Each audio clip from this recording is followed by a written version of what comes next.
let's start with Bitter Downfall. So it is 3 and a black, instant. I'll say the Yargo, how's it going? Hey there, Tubgoat.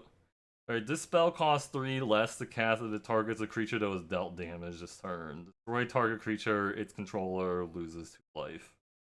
So this is kind of like a variant of You Are Already Dead. You don't draw a card, but you can also just cast it for 4. Um, so that's gonna make it like really good. I think, and so one thing I wasn't really taking into context yesterday is like um the ring tempts you mechanic giving people legendary creatures and also like removal spells being a little bit better than normal because like being able to like deal with your opponent's like ring bearer is going to be like somewhat important, especially like because like the ring tempts you mechanic does give like the creature like pseudo evasion and then also like punishes you for blocking later on. I don't know if everybody's like familiar with the ring tempts you mechanic or like it again. People haven't like seen stuff, but just a quick review is like ring tempts you is like an emblem or whatever that goes to your command zone, and whenever like a card says the ring tempts you, you gain like the next ability, and also you choose a creature you control to become your ring bearer. If you already have a ring bearer, you can have that creature stay the ring bearer, or you can choose a different one. And then the abilities in order are 1, your ring bearer legendary and can't be blocked by creatures of greater power. 2, whenever your ring bearer attacks, draw a card and discard a card. 3, whenever your ring bearer becomes blocked by a creature, that creature's controller sacrifices at the end of combat. And then 4, whenever your ring bearer deals combat damage to a player, each opponent loses 3 life. So it's like yeah, each person has their own ring or whatever. Because like I think it's not like the monarchy or whatever where like it passes back and forth. Like I mean, I understand from like a flavor perspective, it's kind of bad, I guess, that it doesn't do that. But like there isn't just like one ring, but I think like from like a mechanical perspective, they just decided, yeah, it is the 2 rings that rule them all. Or like in Commander, it could be like the 4 rings that rule them all, right? 4 rings, or I guess 2-headed giant. Actually, I'm not sure how that works in 2-headed giant. Does everybody have their own ring? So it's like a ring party, but so yeah. Um, I mean, it's an uncommon. That's why it's like it's a pretty efficient removal spell. But I'm gonna rate this as like a 3, just because like it's really efficient. Well, I mean, it's efficient in the context this is like a lower power set and like 4 mana for like an instant speed removal spell with like relevant extra text about like control losing life, and also like the option to cast it for like 3 less, like say you chump block or something like that, or maybe like like you make a chump attack or something and they block and then like cast the Bitter Downfall afterwards. Good.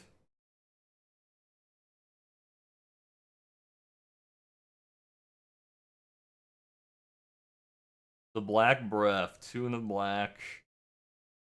Creatures your opponent control get -1/-1 until end of turn. The ring tempts you. So like usually these types of effects are like um sideboard only, because like you don't really know necessarily like your opponents are gonna have a lot of creatures that die to this. Like obviously like in best of one, you could make a choice to main deck this because maybe you think like you're hedging against your opponent having a lot of like X1s. I mean, the ring tempts you text isn't like totally irrelevant either. I wouldn't rate it as high as like drawing a card or anything like that. Like that's gonna be also something that like they have these like cards in the past where they were kind of weak on their own, and then they like added in like extra text like create a 2/2 zombie with decayed or something like that, or incubate 1 or incubate 2. Like it like sort of justifies like the card because like, oh, you know, it was bad before, but I'm getting like a slightly better thing. Yeah, it's definitely going to be kind of swingy when it's like good. I mean, you can also use it like after combat, right? It's only one-sided. Like it's only one-sided, so there's going to be stories of people that like made an attack or something, and their opponents made like really good blocks or something like that. Like maybe they blocked like, you know, their 3/3 on your 2/2 or something like that, or and then their 4/4 block your 3/3, and then you go like Black Breath so that like it kills all their creatures. But I don't know. It's definitely like contextual. I'm probably just gonna say this is like a 1.5. Like also because it's like sorcery speed, which is like another like kind of thing against it. But it'll probably be like a viable like sideboard card. Yeah, the temp mechanic may. Yeah, I don't know how to like rate it, but I'm just gonna say like based on like the card itself, I would say it's like a 1.5. But alright, so call the ring, one of the black enchantment. At the beginning of your upkeep, the ring tempts you. Whenever you choose a creature as your ring bearer, you may pay 2 life. If you do, draw a card. So if you ever really wanted to get all these like ring payoff stuff, this is like the card for you, right? I mean, I don't know. I think usually like so so you only get to draw a card if you have a creature and you pay the 2 life. It's in a common on the oh, it's a common. Oh right, yeah, Black Breath is a common. Yeah, so it's like something you might have to play around more often. Like it's here. Yeah, no, I put it all in Excel and stuff. I don't know. I don't know if I say like explicitly as a tier list. I always say I assume tier list is like something like Florida Mun or Lords of Limited does that or whatever. That's Florida Mun or DeFore or Lords of Limited or Just a Little Man would do a tier list, and people go, oh, a tier list and stuff.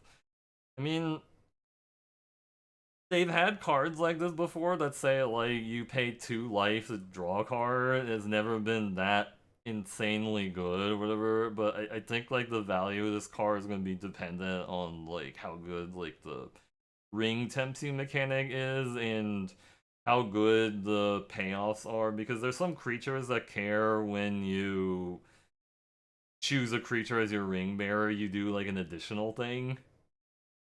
So that makes it potentially better.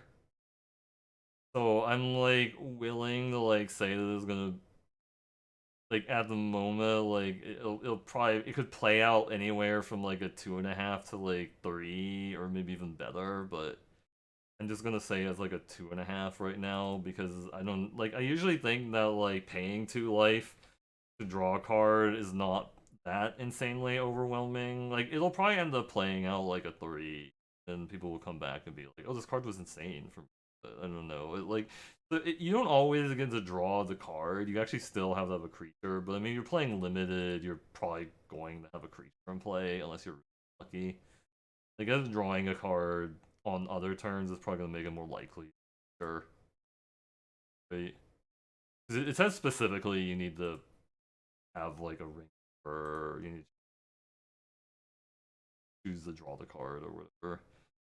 Um.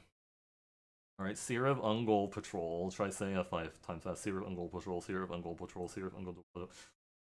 Oh no, no, can't. But let's see. So 4 and a black creature, orc soldier, 1 tap, sacrifice another creature, draw a card, then create a food token. So this is your sack outlet or whatever of the set. Like we were talking in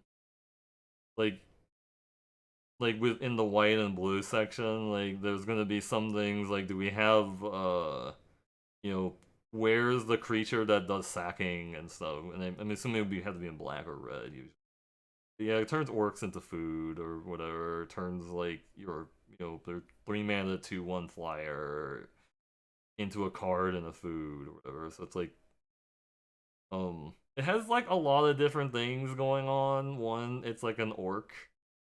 So it's gonna be good with like your orc synergy cards. It also goes with like your draw two things. Like if you're sacking on your turn, it you know does that. It's also a sacrificer because there's some creatures that do things when they die. It also creates a food token. So I think this card actually will be like a reasonable role player in some decks, which makes me want to rate it like highly as like a synergy card. Like there's just so many different little like I was saying there was like some other card that had like a lot of synergy and it didn't look very good like um by itself, but I mean if the sack deck is good, I could see this is actually being like pretty decent. You're only gonna really want to play at like one of it though, right? Like you can only play so many 5 drops. That's I think that's the biggest thing that's gonna hold it back. Because you can't really play like infinite 5 drops in your deck. So like I'm willing to like maybe say this could be as high as like a 2.5, like based on like synergies and stuff.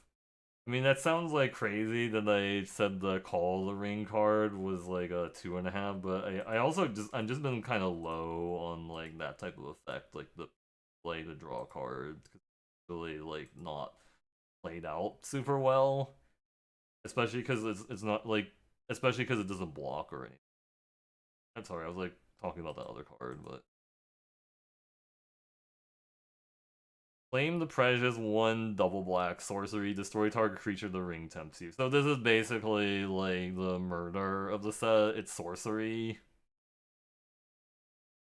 So it's sorcery or whatever. I mean the flavor on this card obviously is like kind of off the chart or whatever, but I mean, so it's like murder at a common, but it's a sorcery, which is obviously a downside, but it's really efficient. Like it's really efficient and has like the ring tempsy tech, so I would just say I would say it's probably going to be a 3, just because again, like it's just really efficient, but not much else really to say. The double black's gonna hurt it, I suppose, because like there's gonna be some times like you're playing a 2-color deck and you can't actually cast it, but it's definitely better than like the white or blue removal spells I saw so far. So I mean, I guess that makes sense because usually black red have better removal spells than white and blue.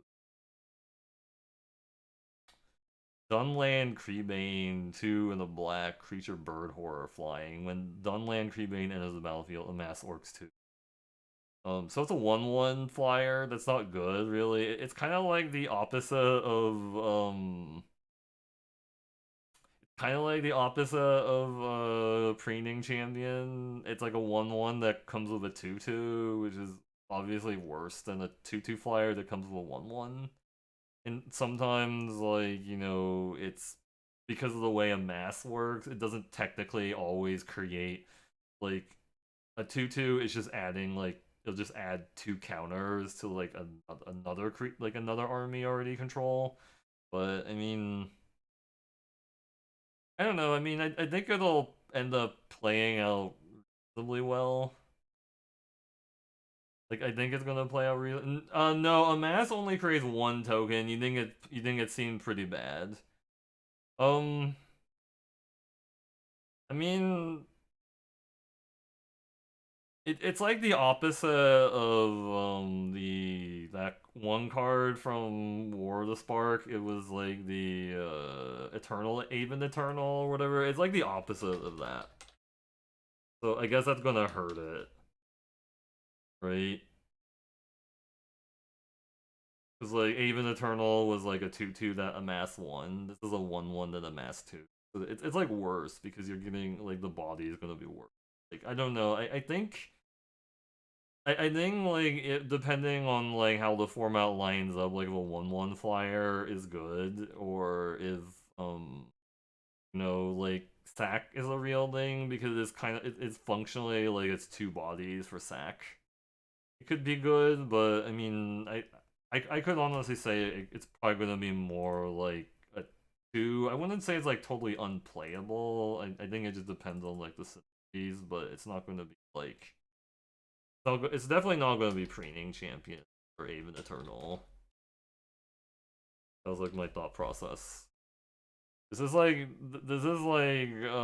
no what you meant to say, Yargle, it's preening champion at home. Preening champion at home. Okay, Easterling Vanguard.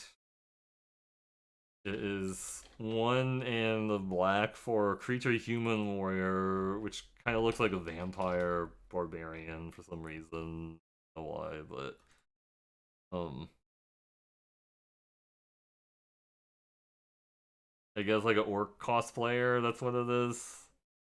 Maybe somebody with like the lore will tell me what Easterlings are supposed to be, but like, so creature human warrior, when Easterling Vanguard died, amass orcs 1.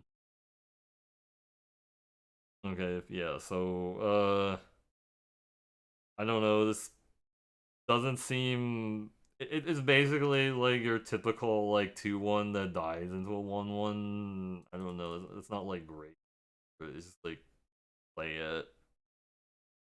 You play it like anybody remembers whatever the 2-1 from like Kaldheim that dies into a 1-1. It's like fine. Yeah, it's like fine. I don't know. It'll probably play out similarly to like the Dune Lane free main card. But yeah. It dies and makes a chump or a sack creature. Black seems really defensive so far. Yeah, I'm not sure. I think in general, like because of like the ring tempting mechanic, like creatures are gonna just be kind of small and uh like the power, like when I say power, I mean like the actual printed power is gonna be like lower than normal because like like ring interact, like like because the first ability of like the ring is like it gives like pseudo unblockability, or it basically gives skulk. Actually, if you think about it, it's skulk. Explain skulk. Like it just says like the creature can't be blocked by something of a greater power. Which, I mean, Skulk was not like a very popular mechanic, but I guess they decided to bring it back because why not? I'm just gonna say it's like a 2, because like it might be closer to like a 1.5. I don't know, but because I usually think like those cards that like like a 2-1 that dies in a 1-1 is usually tends to play out worse than it looks on paper. But I mean, if Saka's really good, it could definitely be like a 2, or maybe better. I'll wait and see. I'm sure like Josh or Florida, like they were doing that review on J Zone, by the way. Alright, Golem, Patient Plotter, 1 of the black, legendary creature, halfling horror. When Golem, Patient Plotter leaves the battlefield, the ring tempts you, and then black, sacrifice a creature, return Golem from your graveyard to your hand, activate only a sword. So it returns from your graveyard to your hand if you sack a creature. So this is like your you can use it as it's sack fodder because you want to like sack it and do the ring tempsy thing, and then it's also a sack enabler or a sack enabler because you can sack it to get Golem back from your graveyard to hand. Yeah, and the fact that you can only activate a sorcery hurts it a bit, so you can't like I mean, it's like that, so you can't just like sack a creature in response to removal. Like it actually forces you to like commit to sacking a creature. So I don't know. It depends on how good like a 2 mana 3/1 plays out. Like honestly, like they've had like these 2 drops before that are like have like pseudo recursion, and they're like all right. They're not like broken. I guess it just depends on how you build your deck. Like if you care about like the ring tempts you, or you want like sack, you're in the sack deck or whatever. I'm guessing feels like most of the black cards are like sack oriented. So yeah, I could say this could potentially be like a 2.5 and like the right deck. I mean, it could go lower if you just don't have like anything like going on with like the other text of the card, but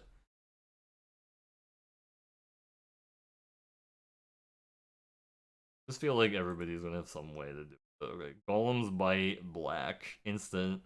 Target creature gets a -2/-2 until end of turn. 3 in a black. Exile Golem's Bite from your graveyard. The ring tempts you. Activate only as a sorcery.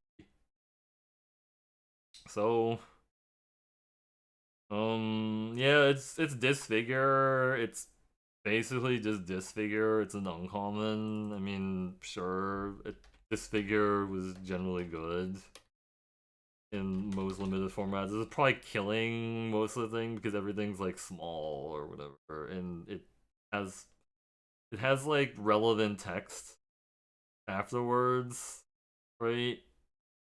So like because it does do something after you've played it. So it's basically just Disfigure with upside. Like in some ways this might be better than like the other two black removal spells that we've already seen. Theoretically, it just depends on like again how important like ring temp. So I'm like willing to say it's like a I'm still willing to say it's like a 3. It could be better than a 3. I'd still say it's like a 3. It just depends on like how good like the ring is. Gorbog of Mina's Morgul, one of the black, legendary creature, orc soldier. Whenever a goblin or orc you control deals combat damage with a player, you may sacrifice it. When you do, choose one. Draw a card and create a treasure token. Okay, so again, so this is like your goblin and orc matters card, and then it's a legendary creature, so it goes in the legendary matters deck, and it's an orc itself. I mean, it's a 2/2. That's not amazing by any means, but like you can do things, like you can do things with it, like it just says whenever a goblin, like it depends on like I guess how good your attacks are, and I suppose like in a way like ring bearer can also like help you, right? If you think about it, because you can like give ring bearer to like somebody like a 1/1, and then like throw it into the red zone, and they need to have like a 1 power creature to block it. And then, once it deals combat damage, you can, sack it to draw a card. So it actually has like a lot. It has like some really cool synergy potentially. If you actually have like the cool goblin and orc deck. Obviously, if you don't have any other goblins and orcs, you would probably just want to stay away from the card or just don't want to play it at all. But yeah, it really depends. Like orc also counts like armies too, right? That like makes it potentially better. Like if you're getting in with your orc army, like maybe your orc army is like a 4/4, but you probably don't want to sack like your 4/4 or whatever. Like if you have a 4/4 army, you don't want to sack it to the yeah. There's some tension there. Like yeah, if you make like a 1/1, your ring bearer, make it unblockable, and you attack, you can sack it, but then you don't have a ring bearer anymore, which has like downsides too. I guess technically, but yeah, I'm willing to say this is gonna be like a decent amass. I mean, the thing is, you're not gonna want to sack your orc if it's like a 4/4, right? That's the thing. But like, yeah, if you're getting like if you're throwing 1/1s into the red zone, but then you'd also need to make them the ring bearer, so you'd need to have like amass and ring bearer. So like, it could be like situationally a 3. I think it's like decent, but I'm like afraid of like saying it's like a 3. I think I would just say it's like a 2.5. Because again, like it's not like really overbearing, and you have to like work with it. I could definitely be surprised, like somebody on 17 lands says it's like really afterwards, but I'm not sure. Alright, Gothmog, Morgul Lieutenant.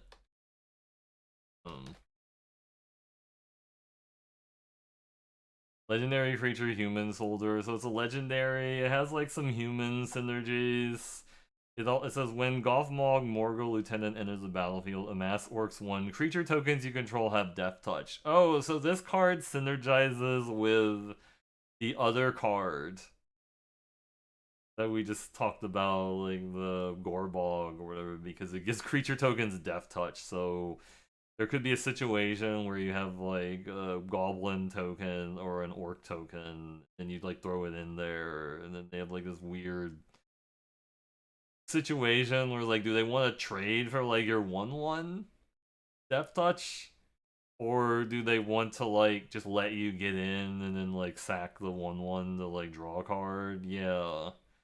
Yeah, it's probably gonna play out a lot like the Vizier of the whatever. I think Vizier of Poisons. I think Vizier of the Scorpion. So yeah, like the set has some really big callbacks. I guess the War arc. Zero. I think it was like Vizier. Like a three. It was like a 3 mana 1/1 that came with like a 1/1 mass. And it said like zombie tokens you control have Death Touch or whatever. It was like mostly just like, there was um yeah.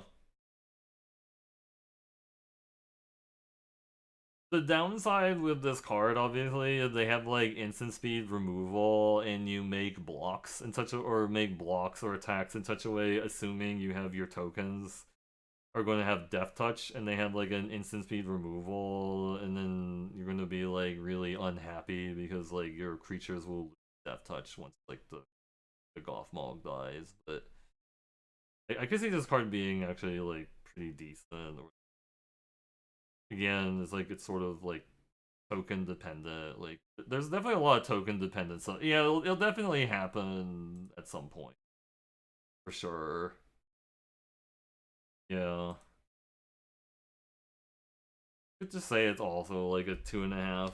I don't know. I'm like a little bit afraid of like saying these cards are like like I could see some things going wrong and stuff. And there was also like there is some potential for like things to go wrong with this set. I might do a community draft. Maybe depends on how long this takes. Because I also have like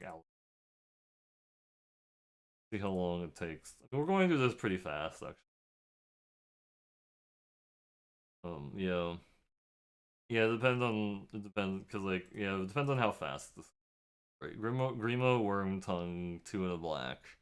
Legendary creature, human advisor. Your opponents can't gain life. Sacrifice another creature, target player loses 1 life. If the sacrifice of creature was legendary, amass orc. Okay, so this is another sack outlet. And it has like really, really relevant text. Your opponents can't gain life. Cause like there's all these foods flying around, so it's like, oh, they can't like sack their foods like gain life while this is in play, and then also like it drains them. Yeah, it drains them like when you sack creatures, and like you can sack things. It's also like instant speed, so it's like you could sack things that this could end up playing out similarly to like well, it's not going to be quite as good as like Skullport Merchant, but I think this card is going to have like a lot of play to it, and I think even like the 1/4 stat line kind of good because it means you can block like errors. Like I actually think that's something to note is like the 1/4, like if there's a few like 1/4s in the set, and I think it's like intentional because it's like so they can block ring errors. So I guess there's also like a line of text where it says like when the ring bearer becomes blocked, sacrifice the blocker and the turn.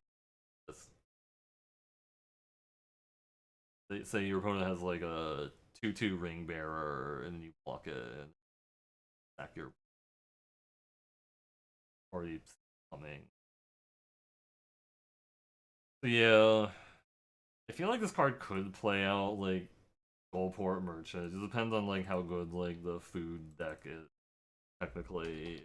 It's not the same because it's not always giving you the Amass Orcs 2. It only gives you the Amass Orcs 2 if legendary. So like you might not always have like a ton of things to do. Now that I think about it, like seeing all these legendary cards in the set makes me think like the removal spell that only works on legendaries is gonna end up playing out better or whatever. It was like the variant of uh unexpectedly absent or whatever that card was. Like it only works on like legendaries. Yeah. I'm just gonna say it's like a 2.5. Like I could see it being like better. It's not like super broken because you need to have like decent fodder for it, right? Okay, Ron the Gatebreaker.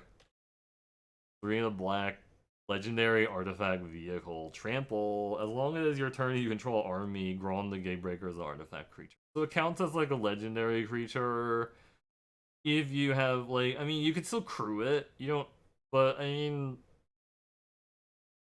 like 4 mana, 5/5 crew 3 actually isn't that great. Like this is kind of dependent on you having like the army. And I think general, I mean, it is pretty big compared to like the rest of the format. But I just remember when they've had like 4 mana, like 6/6s or something of like crew 3, they just don't play very well. You think it seems okay? Yeah. I don't know, like I just remember like those 4 mana 6/6s with like crew 3 just don't play very well, but I don't like I'm just gonna say it's like a 2. I think it's just gonna be like you think armies are easy enough to get. I could definitely be like surprised by this. I mean, it does count as a legendary creature if you have like legendary creature stuff, which is gonna make it better. But I don't know. Right, Haunt of the Dead Marshes. Black creature nightmare elf. This kind of creepy art. Um,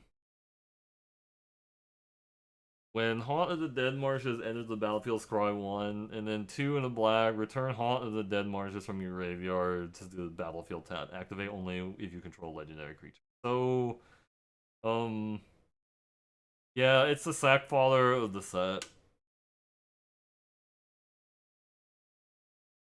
I mean, it's basically, it's whatever persistent specimen. It does have like a relevant ETB.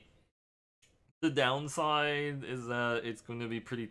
You do need legendaries to like return it, right?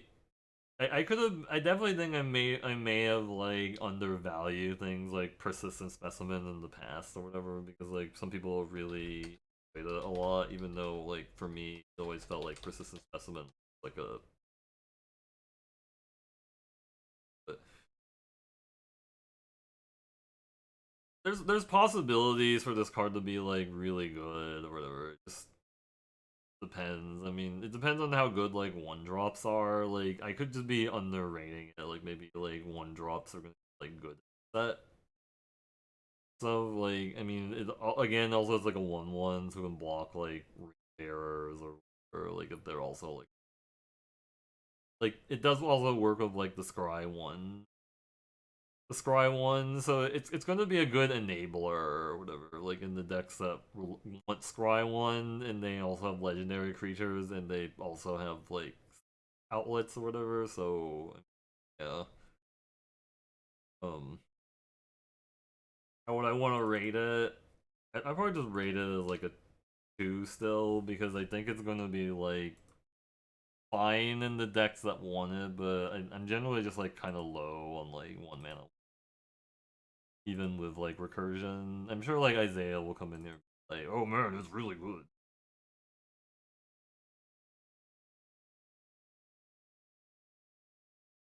Alright, Isildur's Faithful Strike. Fateful Strike 2 and Double Black Legendary Instant. You may cast a Legendary Instant only if you control a Legendary creature or Planeswalker. Oh well. That's like really crazy.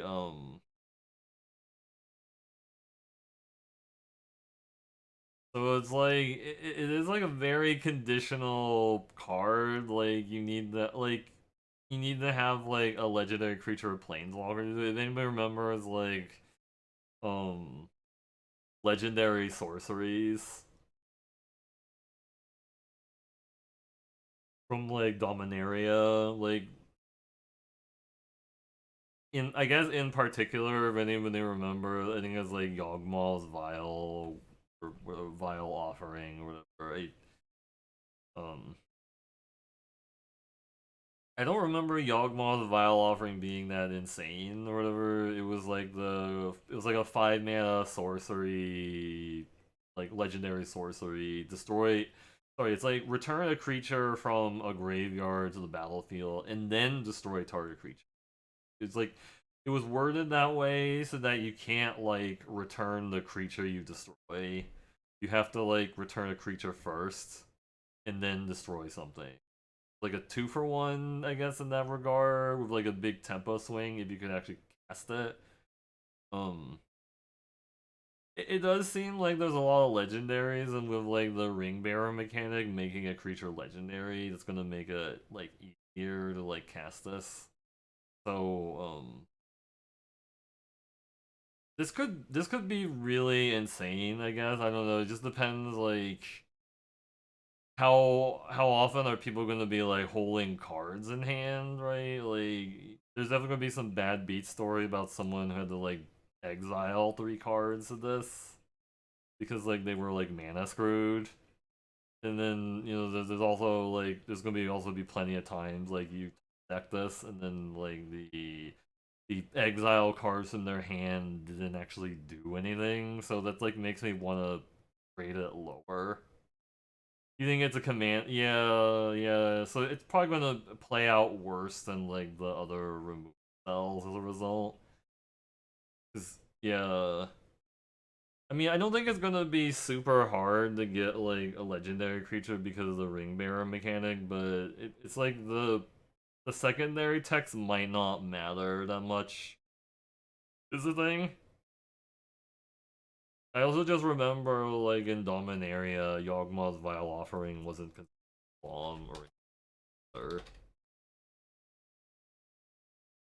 it was just, like, cool when you did it or whatever. But,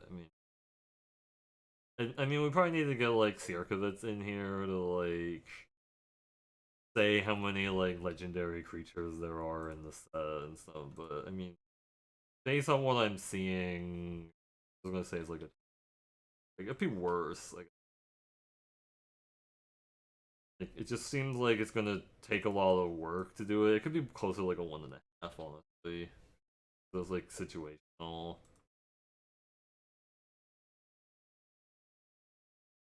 I wouldn't say it's like there was definitely some cards I said already that was like this is like a 0.5 because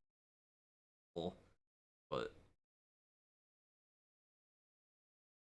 like just like totally unplayable.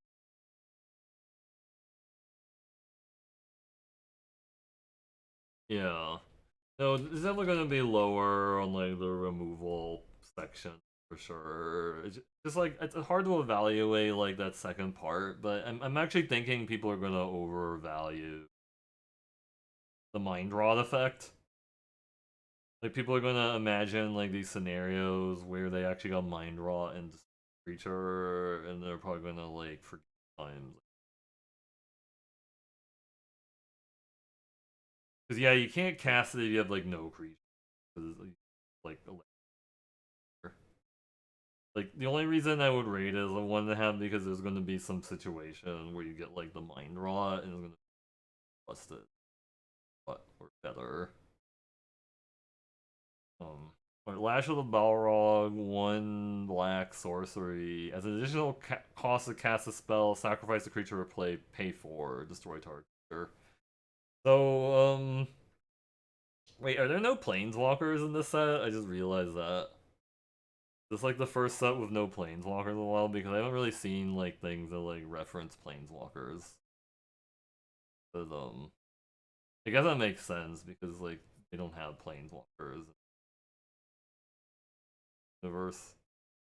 For reasons, okay, so like that's why they don't have anything that says like, because normally this type of card would say like destroy target creature or planeswalker, but just Linwin, how's it going? You don't think Mom Aftermath had any either? Yeah, might have. Yeah, you're probably right about that. Also, hope you're doing well. Uh, yeah, I mean, I don't normally think these cards have like gone like it's just because 5 mana sorcery speed removal is usually not good, and then Bone Splinters is like fine. This is like the card you play like they've had this card before, like Annihilating Glare or Spark Harvest and stuff, and it's usually like a lower tier removal spell compared to like the unconditional 3 or 4 mana destroy a thing. So I don't know. I just rate it as like a 2, basically. Like you'll play it, but you're not like going to like highly prioritize these type of cards in like the draft unless like you're in a sack deck. Then you do it. Um. All right. I'm gonna change the title so like I said, maybe practice draft not itchy.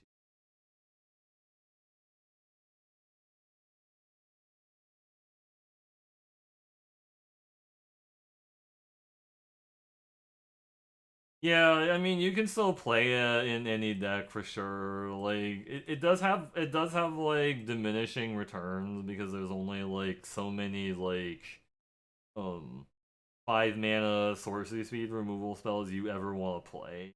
Like um like you'll play the first copy is fine. When you get like the second and third, it gets a little clunky because it's just like, oh well, like they're like kind of clogging on my ends Sackfather, but it does feel like Black is definitely very invested in like sacrificing, so it could be a lot better.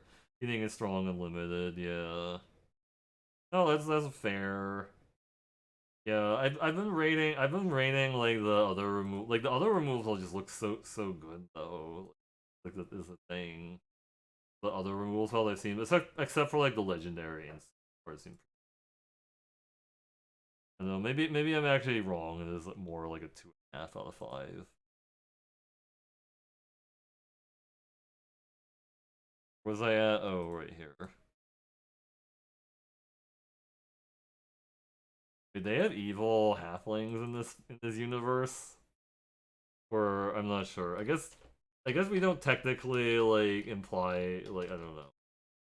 But also I'm not really super familiar with all the lore. I missed some things and you know what the rest of the removal suite. Yeah, there's some pretty good removals. There's a sorcery speed murder like one in double black, but it has ring temptu on it, and then there's like a disfigure that has like ring temptu when you exile it and stuff.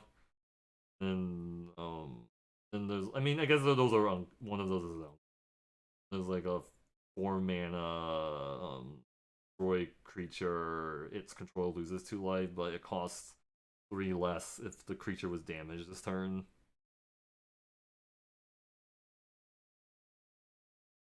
Yeah, I seen this one's good. Yeah.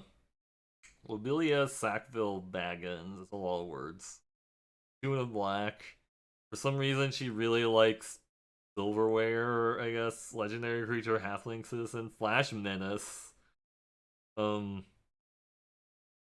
when Lobelia Sackville Baggins enters the battlefield, exile target creature card from an opponent's graveyard that was put there from the battlefield this turn, and then create X treasure token, where X is it. Um, I see, I see. I mean, this card actually has like it. Like this card would be cool in standard. It's just the problem is not standard legal, and we're talking about limited, so it's like I'm definitely willing to say this is like a 3. It could be like better, I guess, depending on like how good like the stat line is and like the graveyard hate. I think it does give like a lot of treasures. Ah, so she stole his cutlery. Okay. Yeah. I could really say this card could be like a it could be like it depends on how much it like because it does so many little things on it that it like makes me want to rate it like really high, not like bomb status, but just say it's like really efficient stuff. Well, it's not efficient, but it's just like very flexible. That's what I meant to say. Like um yeah, Flash Menace, Graveyard Hate. Yeah, I'm on a 0 to 5 scale, and I mentioned that I had put basically like 4 is like bomb adjacent, and like 4.5 was like bomby, and then like 5 was like 7 mana Elish Norn. I guess for like context. Yeah, like a three. I mean, the 3/2 stat would be better. I do feel like a lot of the creatures are like statted that way because of like the ring bearer text or whatever. Because like they have, which in a way that actually does make like drafts a little bit awkward. Like when you have like a lot of cards that are like 2/3s and 1/4s. It just means like there's gonna be more board stalls. But um, I don't know. I would say this is like a 3 basically because I think it's gonna be I could definitely see somebody come in and say like, oh, it's clearly a 3.5, but it's not a bomb. It just does like a lot of different things. Yeah, Men is low power is a little more dangerous. I mean, there is also like the ring text also says like low power is not always that great because like the third phase or whatever of like the ring text says like when your ring bearer blocks sacrifice the blocker at the end of combat. I mean, yeah, something like that. Yeah, it's like something like that. I think 1.5 are usually like the cards like you play but not super happy to play it, or it's like really situational card that has like some upside sometimes, but like a lot of times it's like situational, and then like most commons I feel like are just gonna be like a 2. Gonna be like, oh, this is like fine, and like the good commons are gonna be like 2.5. I don't know. I wouldn't like. I haven't seen anything that's like preening champion yet. Maybe I rate as a removal spell kind of highly, but I don't know. I guess preening champion's like a 3.5 nowadays compared to like, because I mean, like if you look at the set reviews, I'm pretty sure people said like preening champion. Now people, the context of like the meta or whatever.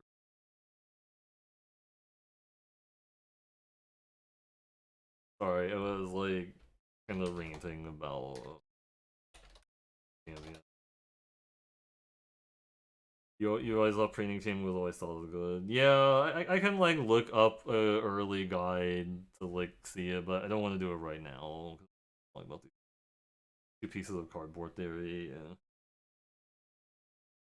All right, March from the Black Gate, one of the Black enchantment. When March from the Black Gate enter the battlefield, whenever an army you control attacks a mass orcs 1. Yeah, it's obviously gonna stack. Well, like if you are just playing it by itself, it's a 1/1. And if they kill your army, it doesn't do anything anymore, right? Like until you get another army. So this makes me think it's gonna be yeah, it's gonna be like a 1. Like there's probably gonna be some yeah, it does it is pretty cool in multiples, but again, it's like a 2 mana 1/1. So it's like if you get like a ton of like Amassas, it's gonna be cool, but it like these types of cards just like tend to play bad, I guess. Like Red Horde Invasion. like it looked really good on paper, but it just played out really, really badly. Like, yeah, well, I mean, it is also an uncommon. I wouldn't expect to see more than like, 2 or 3 copies of it in the average draft, but like sometimes you do get like that um lightning convergence or whatever, I guess, sort of like a convergence of everything just like happen like perfectly lined up perfectly, and somebody gets like 5 or 6 copies of it in their deck and then busted. But it's such a big tempo loss, obviously, if they like remove your army on. It's like worse than it's like worse than like wasting a card, because not even it's like, cause like normally for like 2 mana you expect to get like a 2/2. Like, I guess you can look at it as like a. I guess it does attack as a 2/2, which makes it a little bit better.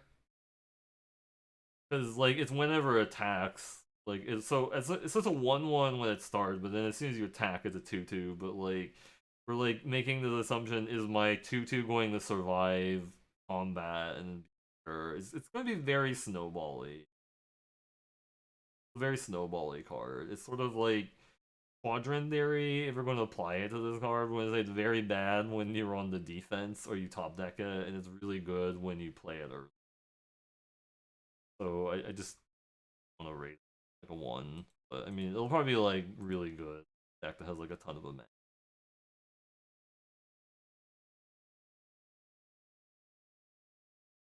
Alright, this is a synergy card. Mirkwood Bats, 3 and a black, creature bat flying. Whenever you create or sacrifice a token, each opponent loses 1 life. I mean, like 4 mana 2/3 flyer is not like good stat. Yeah, if you get treasures or blood food, it's gonna be a big deal. This could, I mean, it could be like a blood artist, like depending on how you built your deck, right? It doesn't gain you any life, which is a downside. But I mean, yeah, like it's very synergy dependent. If you have like a lot of food or treasure generation, or yeah, making an army counts as a token, of course. But you have to not have an army, right? You need to not have an army in play to make a token. Otherwise, because if you already have an army, it's just going to it's just going to add 1/1, or you're biased and high on it. Yeah. I mean, it is also a 4 drop, which makes it a little bit worse. But like, I'm willing to like argue that it could be like it could, like, depending on how the format plays out, it could play out like a 2.5. Like, it's not gonna be like an insane. Like, the body's pretty bad, but I think like if you have the synergy,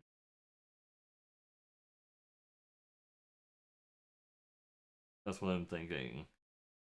Like, by itself is just not good, but if you have like the synergy. Like, I haven't seen any cards that are basically like, Breach the Multiverse or Sunfall level that so far, which is like good. Like, I think the best card I've seen was like the double white Glorious Anthem, and it's legendary. It's not like. Anyways, Mordor Muster, and I'll be confused with Mustard. Um, so this is basically like your Dusk Legion Zealot. Yeah, Dust Legion Zealot, I mean, it's fine. It's gonna play it. It's probably gonna be a 2 drop you want to put in your deck.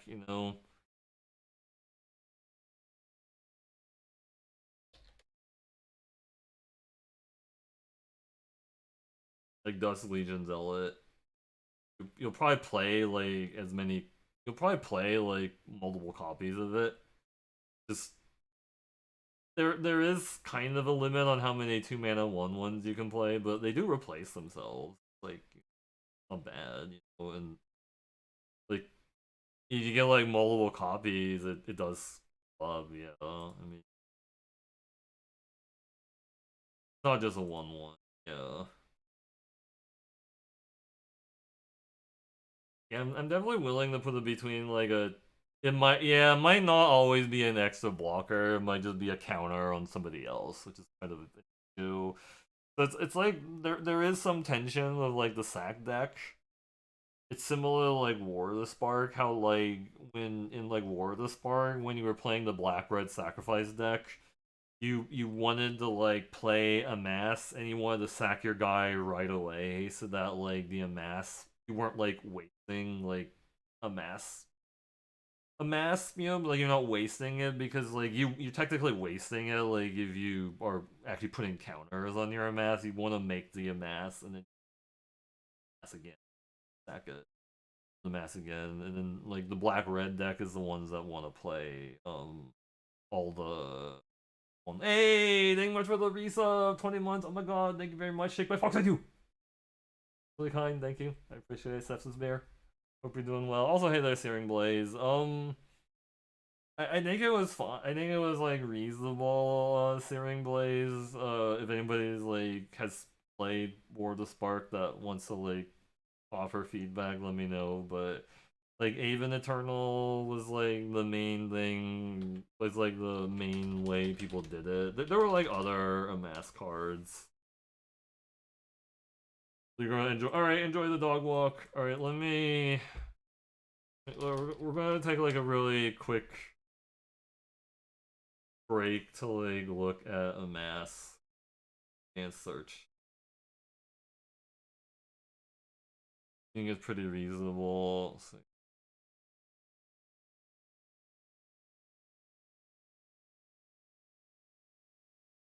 we'll award the spark. Amass.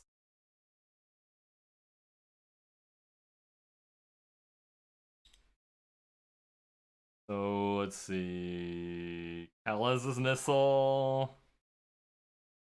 So like there were like a bunch of amass cards. Some of them were like better than others. Like this was like the best common.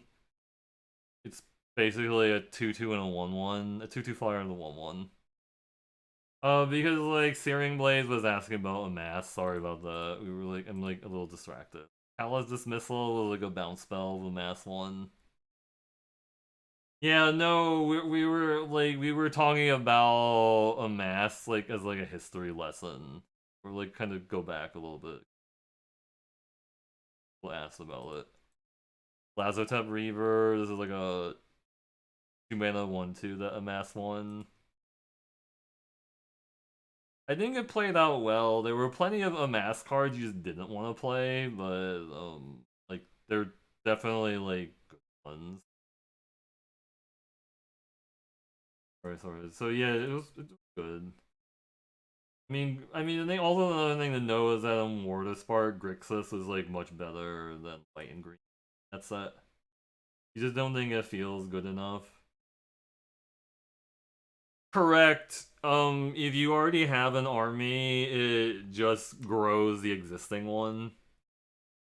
So that's what I was talking about. The tension with black red sacrifice decks is that you're not like you actually want to like you do want to have amasses, but you want to be able to sack the current army before you play another amass card, so that you can sack that army, and then like you're not like wasting mass by like because like when you're sacking creatures, you would prefer that they're like 1/1. You don't really want to sack like a 3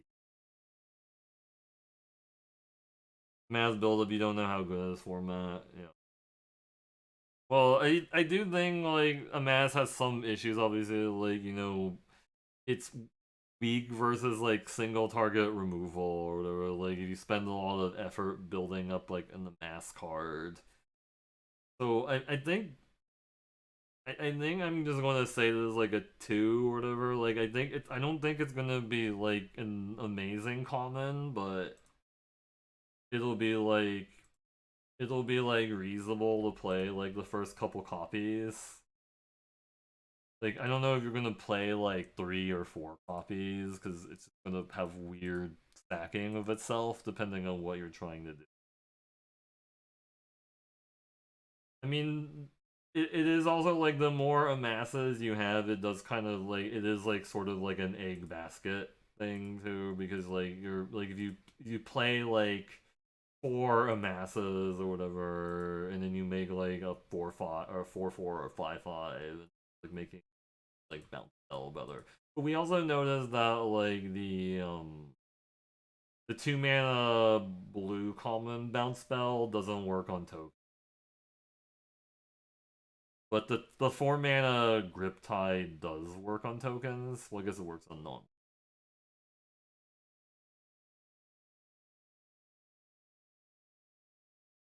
Alright, Mordor Trebuchet, 2 in the black, artifact creature wall defender. Whenever you attack with one or more goblins and or orcs, create a 2/1 colorless construct artifact creature with flying named Ballistic Boulder that's tapped attacking. Sacrifice a token in the combat. So this is your wall that has goblin orc synergy and also sack synergy because it makes a 2/1 flyer.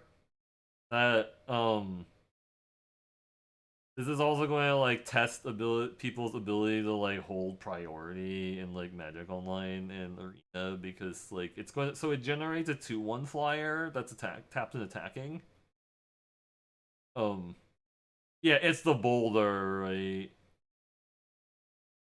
It's the boulder, but like the fact that it does chip damage, like it makes your goblin and orc deal chip damage when they attack, and it also generates a token, which is like relevant to like that bat card.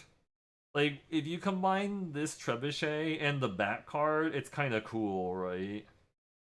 Well, there's a bunch of like instant speed sack outlets, Linwin. So what you can do is you deal damage with your artifact creature token, and then you sack it before you end combat. Um, like you could already do that with like ninjutsu and stuff. Like that was a thing you could do, like ninjutsu.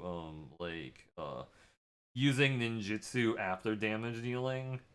Like say like you wanted to like ninjutsu like your creature that has like a combat damage trigger, but you still want to get the combat damage trigger, but then still ninjutsu it, you would have to like hold priority.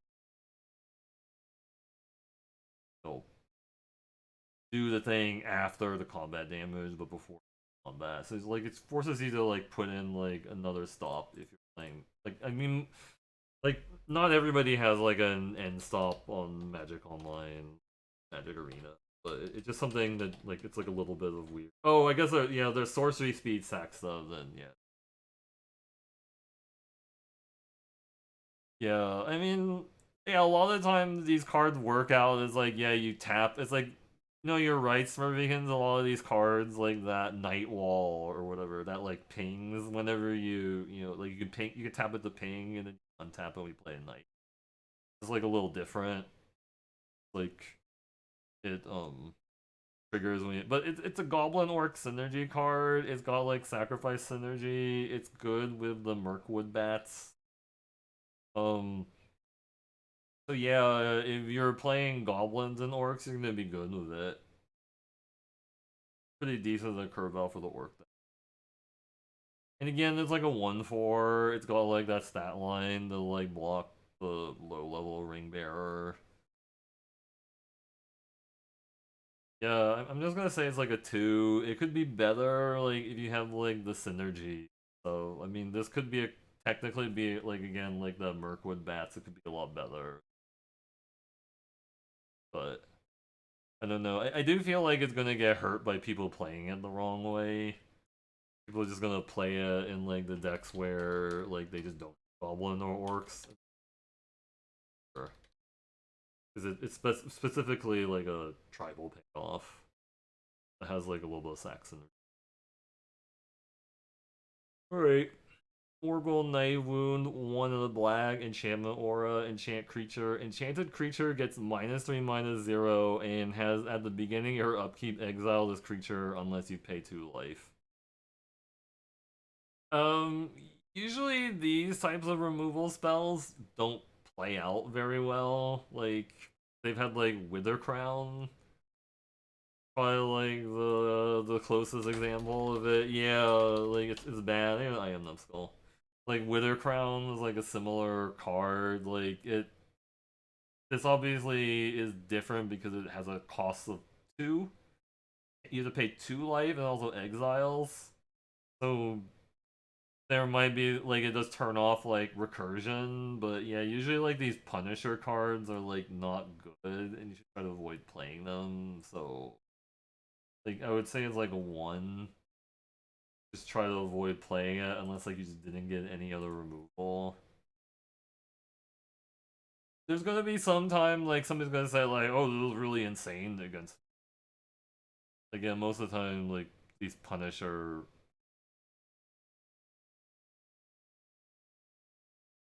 Alright, Nasty ends 1 of the black instant as an additional cost to cast a spell, sacrifice the creature, draw 2 cards. If the sacrificed creature was legendary, draw 3 cards instead.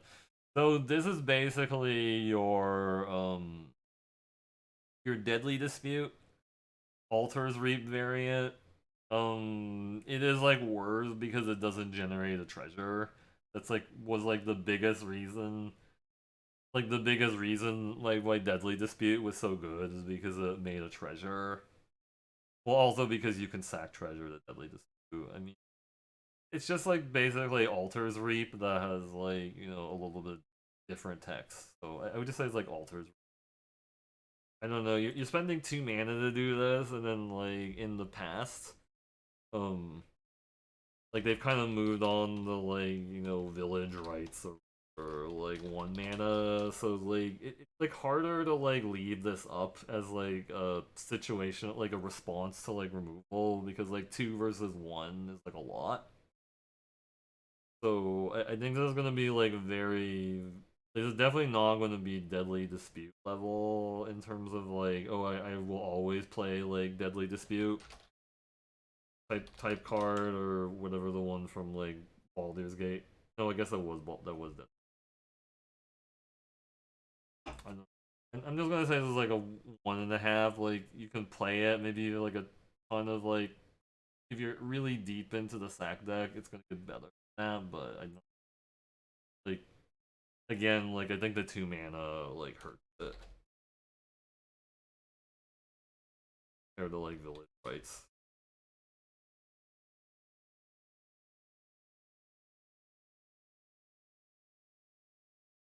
Alright, Nazgul.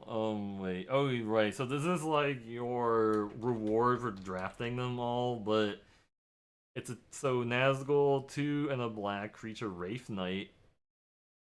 Death Touch when Nazgul enters the battlefield, the ring tempts you. Whenever the ring tempts you, put a +1/+1 counter on each Wraith you control. The deck can have up to 9 cards named Nazgul. So one thing that's really important. One thing that's really important is that the restriction on this actually overwrites the limited thing where it says you can play unlimited number of a card you drafted. But this is also an uncommon, so it's very unlikely you're ever going to get like 10 copies of this in like a draft. Maybe if you play like 36 pack sealed or something like that. So if you ever play like 36 pack sealed and you get 10 copies of Nazgul, you can't play more than 9 cards. It usually just never comes up, but it's an uncommon. It's basically like never going to come up in like a normal draft. That part. So it has Death Touch. It has Ring Tempts You text. So I mean, it's functionally a 2/3, right? It's functionally a 2/3 Death Touch for 3. I mean, and it has Ring Tempts You. I think that's like decent enough, right? Like a 2/3 Death Touch is gonna hold off a lot of stuff that normally like people like, because like a 2/3 Death Touch just like holds off a lot of things compared to like a 2/2 Death Touch, because they have to attack in with at least like a 3 power guy. It does have like the Ring Tempsy text on it, so I think it's gonna be like good, like not like bomb level, but at least I would say it's at least like it's gonna be like a 2.5. And obviously, if you get like 3 or 4 copies of it, it's going to be nuts. But I think just based on like the face value, like a 2/3 Death Touch with MC together, I do feel like maybe I underrated a lot of those white cards that had the ring, but maybe. But anyway, right, Oath of the Grey Host. 3 and a black. Or Enchantment Saga. Step 1, you and target opponent each create a food token, okay. Each opponent loses 3 life, create a treasure token. And then 3, create 3 tap 1/1 white spirit creature token with flying. So this is basically like your triplicate spirits. Um, what is it that you wanna know? I am Numbskull? Is it like the ring tempts you thing? Yeah. Okay, so the ring tempts you. So whenever each time the ring tempts you, you choose a creature to control. You control to become your ring bearer. If you have a ring bearer, you can choose to have that creature remain your ring bearer, or you can choose a different one. And then the ring gains its next ability. Once the ring has gained all 4 abilities, it can't gain any more abilities. Um, and the ring gained the next ability even if you didn't control any creatures, as the ring tempted you. So, like, the first ability is your ring bearer is legendary and can't be blocked by creatures of greater power. Second ability is whenever your ring bearer attacks, draw a card and discard a card. Third ability is whenever your ring bearer becomes blocked by a creature, that creature's controller sacrifices it at the end of combat. And 4, whenever your ring bearer deals combat damage to a player, each opponent loses life. Um, So there was like, and also it makes your, like I said, your ring bearer becomes legendary. So it's like synergy with like legendary matter stuff. And there's some cards that like refer to doing something whenever you designate like a creature as your ring bearer or whatever. So, uh, I just think that's really weird that like it makes your opponent create a food token. This card. Um,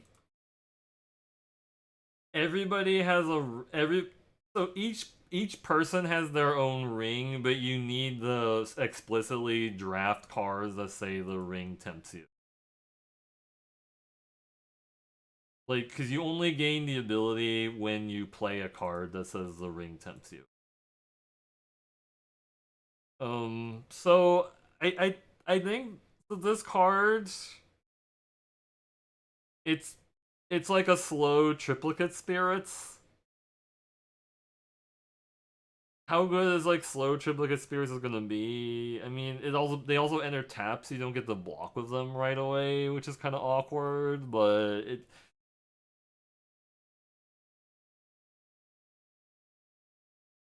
yeah, it's a player emblem. It always goes up in level. Yeah, it goes up in level whenever it's like I said before, it doesn't matter if you have a creature when you play a ring tempts you card. It's still the ring still gains its next ability regardless, and each player has their own ring and their own ring progress or whatever. So like you can be like at ring level 4 and your opponent can be at ring level 2. They get tracked separately. I don't know, the fact it does seem like kind of slow is the thing. I could maybe this card's gonna play out really well, but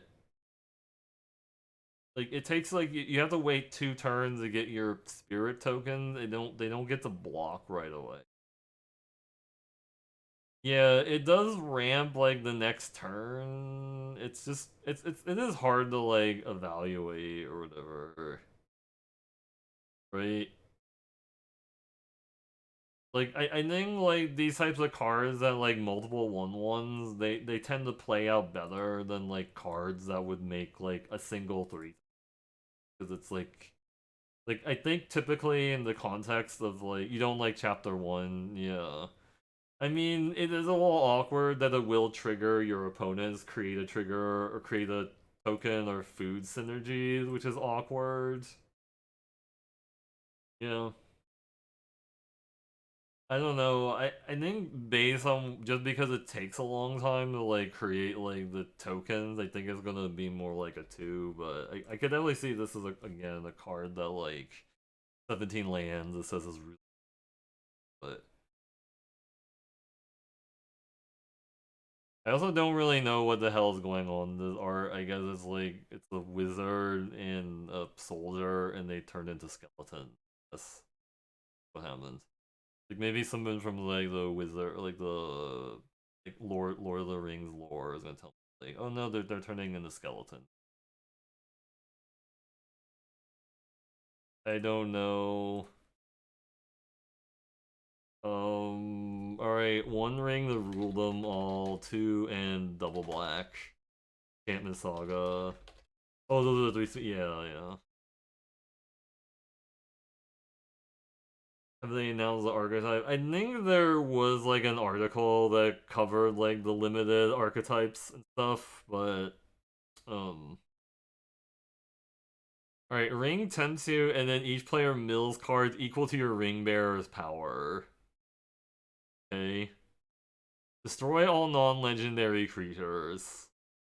And then each opponent loses 1 life for each creature card in that player's grave. So this actually could be really insane. It could also be really bad. It says destroy all non-legendary creatures. So it's like you like obviously one of your creatures will become legendary because when it becomes the ring bearer, it's legendary. It's cool. But if your opponent has like a bunch of legendary creatures, it's gonna be terrible.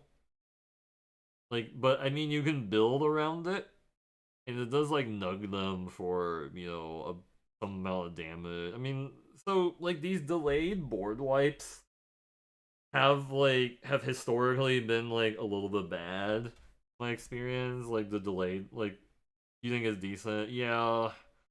Like I just remember like Pyrexian scriptures was not like really broken, but it was still like good, but it just wasn't like as broken. Or like if anyone remembers like Spear of Annihilation, or that card was also like well Spear of Annihilation is different, but like that card was pretty bad. Right? Spear of Annihilation was pretty bad just because like the delay on it. But the fact that you can like build around this, I could see it being like better as a result. But like I said, I think like these delayed board wipes tend to play out like kind of bad. But this could be like a win condition in of itself because like it would pings them or step 3. Like there's probably gonna be like some story like somebody got milled like 8 something like that because like they put um like somebody put like ring on their 8/8 orc thing or so the sign so it was designed to be drafted. Yeah, no, I understand. I'm just saying like uh here you can look at the drafting archetypes over here. I am numbskull. I'm just trying to like get through these cards because like it takes a while. Also, my voice starts to like hurt after a while. I don't know. I guess I'll say it's like a 3 if you can make it really good. I just don't know. Like, oh, you're just telling me. Okay, no worries. No, I thought you were asking me to explain the archetype. Sorry.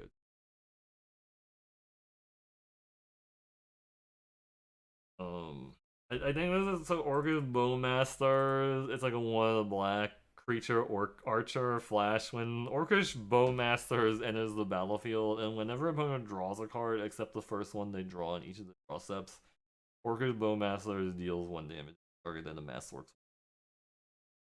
So this has a lot of text on it. You you never listen to the recommendation on WotC. Yeah. Hey, Yakuzi, how's it going?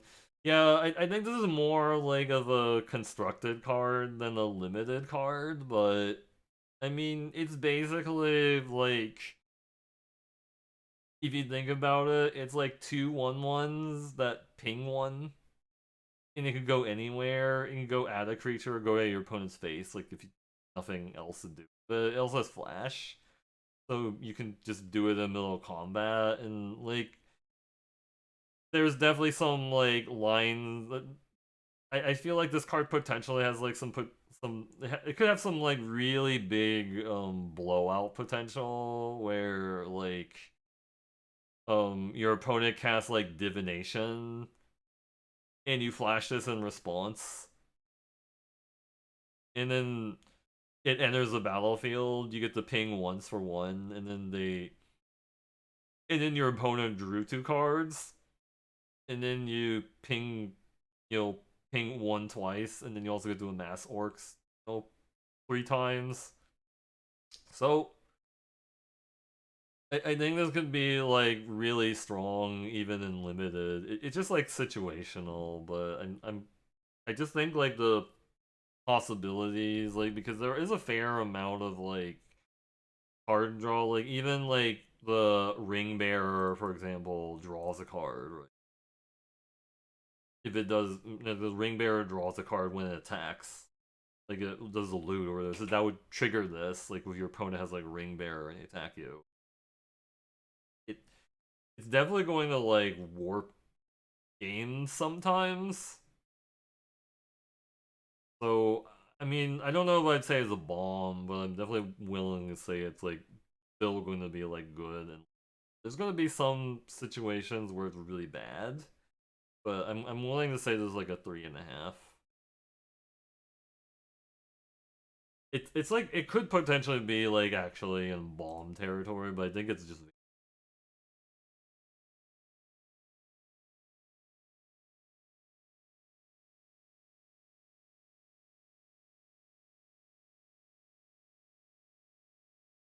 all right. Orcish medicine. One of the black instant target creature gains your choice of lifelink or indestructible until end turn. Amass orcs one. That's really weird what's going on there, but so like it's basically like a situational combat trick that um you can also use it to like gain life. That will probably come up some amount of the times. It's like, oh, I want to gain life, or make a surprise 1/1.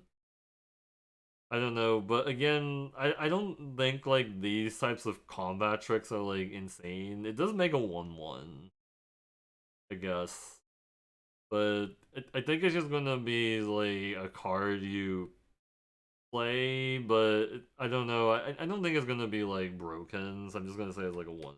Like there may be like some situation where like all this text is like relevant, like giving a creature lifelink in a Massworks one, or giving indestructible in the Massworks one. Like maybe there's like something may come up that is going to like really, but not 100% sure. And I usually think like those types of cards don't play out amazingly well. Like I think what it was, I think it's like the +2/+0 and indestructible. It does a mass orcs one, which I guess makes it better if you have like the token or orc or army stuff. Right.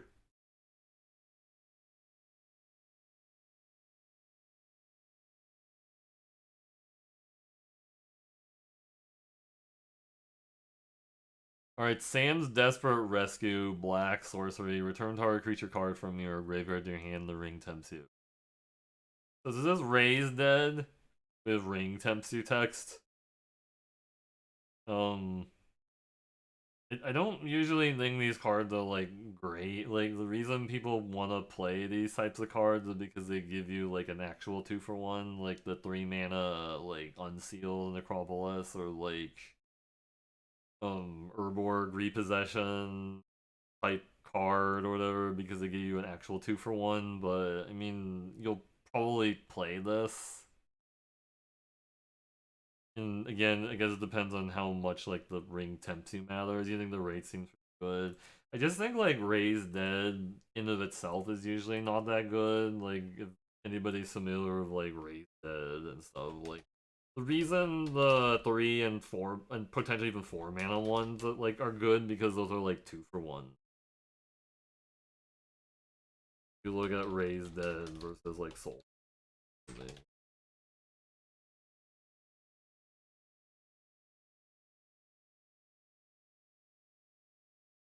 Like these types of cards also get better when they have like the reason Unsealed busted is also because it's an instant and it mills you.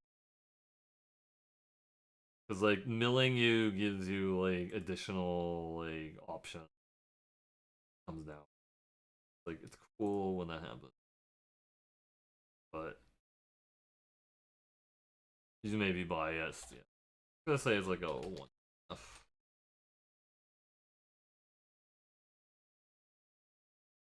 Like I don't think there's anything wrong with playing it, but you're not gonna be late. Unless you have like a bomb or whatever. If you have a bomb, then first or second copy either. Okay. Sauron the Necromancer, 3 and 2 black, legendary creature, avatar horror, menace.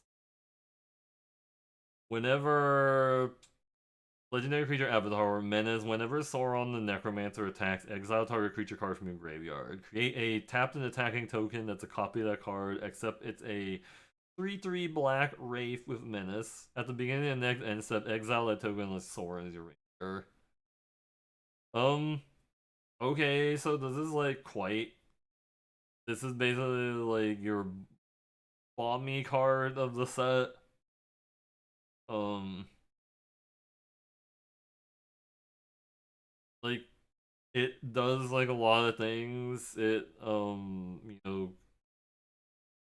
lets you like reuse ETBs. Like the token has menace. Um, you can also sack the token too. Like if you have like a sack outlet because it doesn't exile until the beginning of the end stuff. And if you actually have like ring tempts you stuff, then you actually get to keep the wraith around. So, yeah, I understand like they could kill the Sauron, and then you have to like exile the you still have to exile the Wraith because like the trigger would still be there or whatever. Um,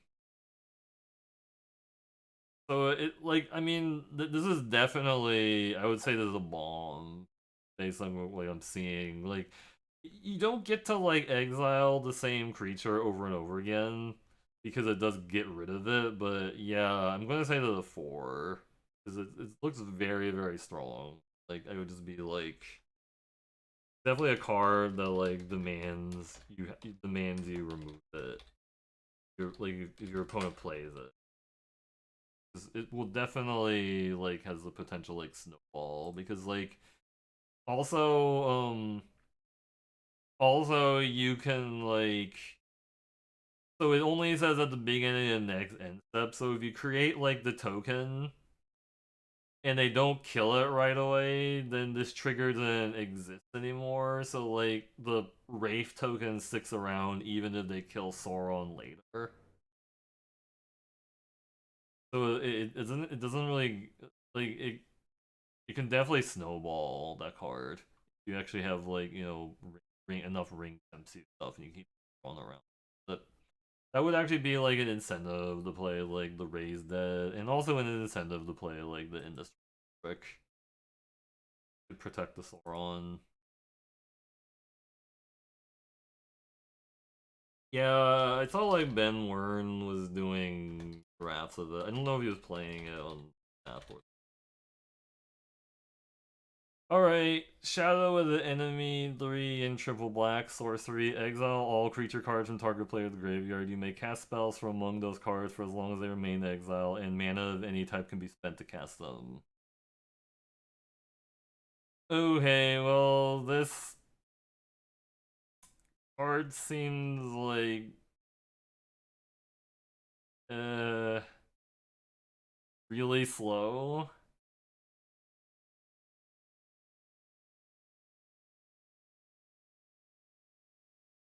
seems really, really slow, and I don't know. Like, there's probably gonna be some story of somebody playing it, and I don't. It's just let me think. I feel like they've had like this type of card. You think as a slow bomb, just really slow is the thing.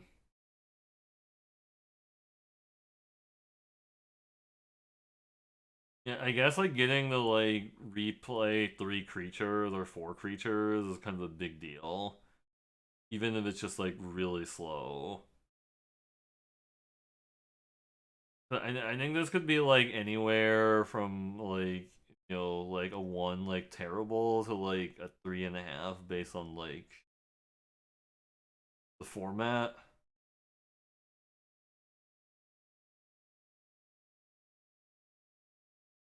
I mean, it's supposed to be like the breach of the set, maybe. I mean, breach was like insane because it gave you the creatures right away, even though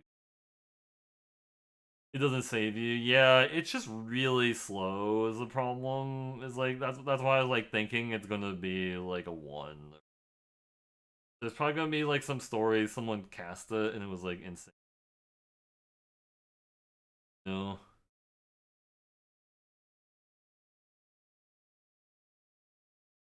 Yeah, it does kind of function as graveyard hate because it does exile all the creatures. It exile your opponent. Or yeah, it is gonna play out a lot like Wind is the thing. I'm just gonna say it's like a 1 point. Just because it just seems like very, very slow, but I could be wrong. Maybe the format is slow enough that like it's gonna be great, but I don't think so. Globe's Ambush, 1 black, instant. Target creature gets +1/+2 and gains Death Touch until end of turn, create a food token. I mean, they've had this card already. Coat with Venom, I think that's what it was.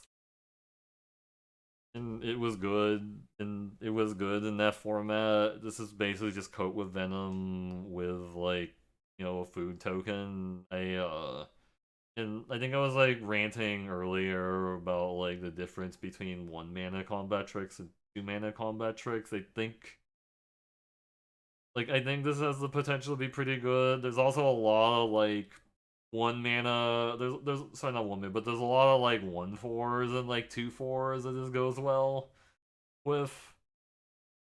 So I think this is gonna be like a 2 or whatever. And it could potentially be like a 2.5, depending on how certain things line up, but I'm willing to start it out as like a 2. Like I think it's gonna like definitely catch some people off guard.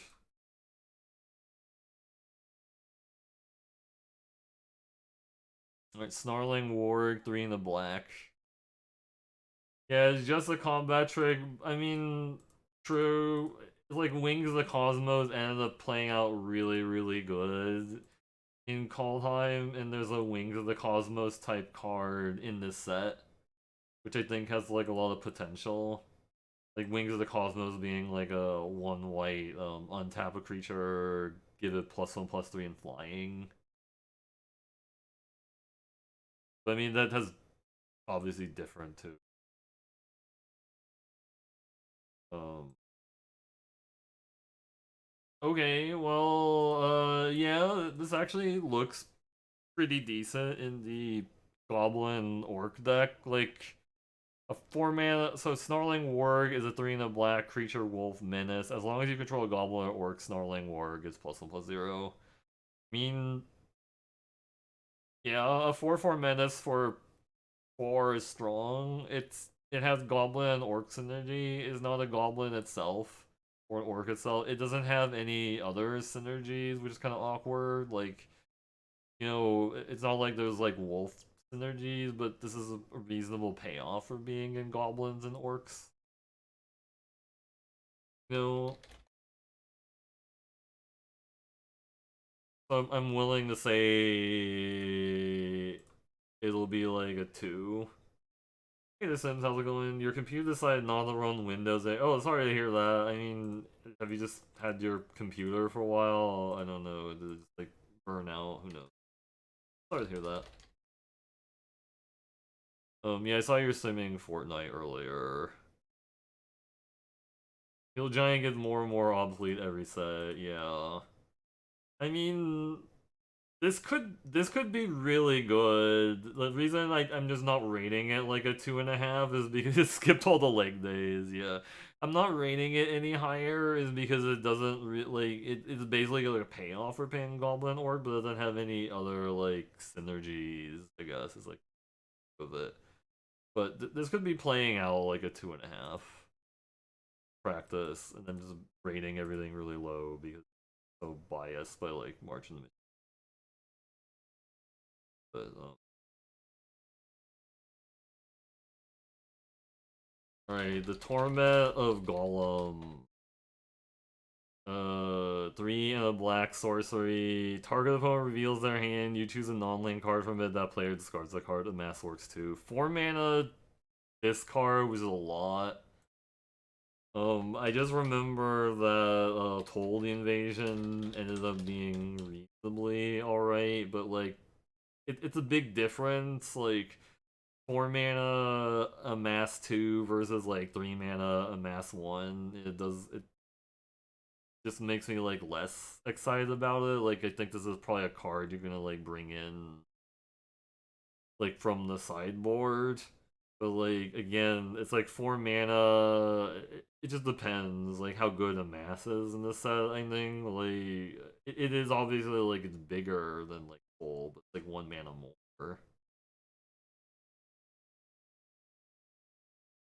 Makes me want to like rate it like a 1, but if like I guess if you have like the again the really good amass deck, it's gonna be better. I'll just say it's like a 1.5, but I could definitely see this being closer. Just usually think like these 4 mana targeted discards don't play out super well because like it's a lot of mana. I mean, you technically are affecting the board because you know could be making a 2/2 or adding 2/2 to something that already exists. But I don't know. I also just think that like amass 2 is not as great as like multiple amass 1. Or I mean like you'd rather have like cheaper spells. A lot of times you'd rather just have cheaper spells than amass 1. Like a more expensive spell that amasses 2. It's more flexible. Alright, Troll of Khazad-dûm, 5 and a black creature troll. Troll of Khazad-dûm can't be blocked except by 3 or more creatures. Yeah, it has Mega Menace. Swamp Cycling 1. We were talking about how cool like these cycling cards are that only cost 1 because it means you can keep like one landers when you have like a cycling 1 card. So I might have rated the white one kind of low. Maybe I'm gonna rate this one kind of low because I don't think like it's not super insane. Like if you do cast it, but like the fact that it does have like swamp cycling 1, it gives it flexibility. You get to 2 because of the swamp cycling. Yeah. Well, I gave like the white one a 2, and I gave like the blue one like a 2.5 because I thought the blue one was actually reasonable to just cast it. Like a 5 mana draw 3 at sorcery speed, even though it's not like nowadays people like 1. Yeah. There's also only so many like 6 drops you can play still, and like Swamp Cycling 1 is obviously different from just like Cycling 1. It's like they're like, relevant in like different places.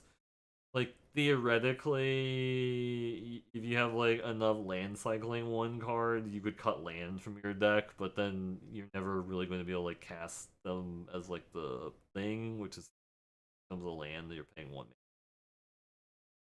I don't know. It's just top end that has swamp cycling. Well, I'm going like cool that has swamp cycling. Like the swamp cycling cards and like marginal machines ended up not playing out that great, but that's because they cost 2 and there's like way more mana. There's way more mana thing. So like 2 mana swamps. Unless you have like some reanimate stuff going on. Urukai Berserker, 2 and a black creature orc berserker. When Urukai Berserker enters the battlefield, the ring temp 2. So like 3 mana 3/2's bad stats, but it has ring temp 2 text on it. So like it's going to be playable because of that, but again, like 3 mana 3/2 is not like great. Like most of the time I would say 3 mana 3/2 nowadays is like a 1.5, but I guess if we're going to take into account like the ring text, I guess I'll say it's a 2, but again, 3/2 for 3, not like 4. I mean, I remember when Warpath cool.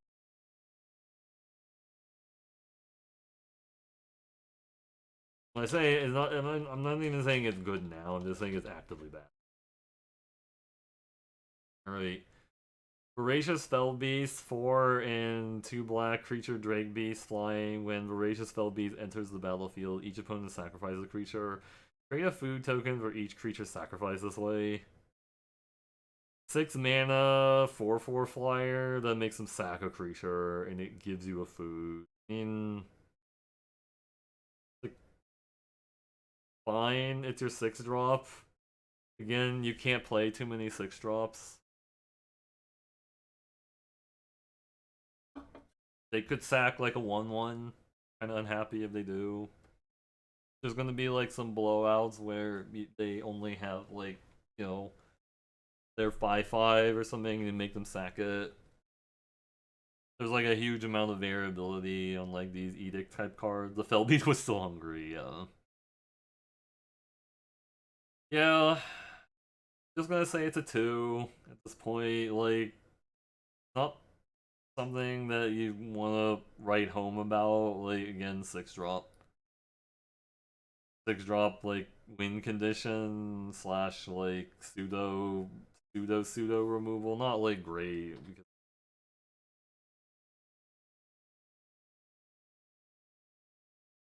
you do some life, yeah. It's just a lot.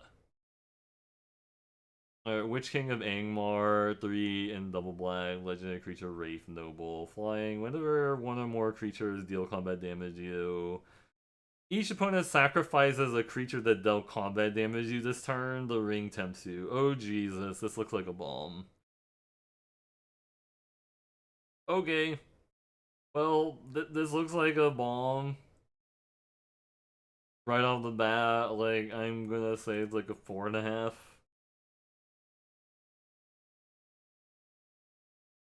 I don't know. I wouldn't say it's a 5, but like this seems like it's gonna warp the game around it unless you have like a very specific removal. And even if like they disable it with like claustrophobia or something like that, it still has like this text on.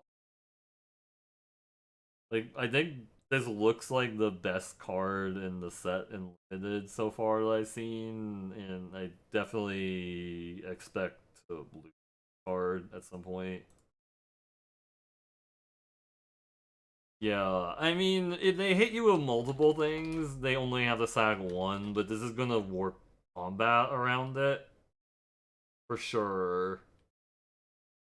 Like, I think that's why I don't want to rate it a 5, because the 3 health is kind of a problem, but like, I would rate this as like a 4.5, and this is like a card you first pick out of any pack, and then if you open it in pack 2, like, you consider going the black for it, and maybe even consider going to black if you pack 3. Depends on color split is. Like, if you're like mostly like mono one color and you decided second color, you this. Yep. Alright, that's gonna be the biggest bomb so far, but we haven't seen red or green yet. Maybe there's a bigger bomb. Yeah, it has like the option for indestructible. Makes it really sticky and hard to get rid of. Like, you basically need like exile removal. I think I've only seen like one of those exile removals, and it was an uncommon. Yeah, this is definitely a card that's gonna like warp the game. And definitely, but Levy, there must be like it's not pack rat or GT level, but it's extremely strong. Extremely. Oh, and with that, we are done with all the black cards. Yay! Alright, so I am going to take like a really quick break. I might get like some tea or something. Voices. Actually, do appreciate everybody like hanging out. Is anything GTA level? Yeah, they don't typically. Well, I guess some people might argue that one card. The funny thing, like Crimson Vow, or I'm gonna rant a little bit now because like we're kind of done with like the Black set review, but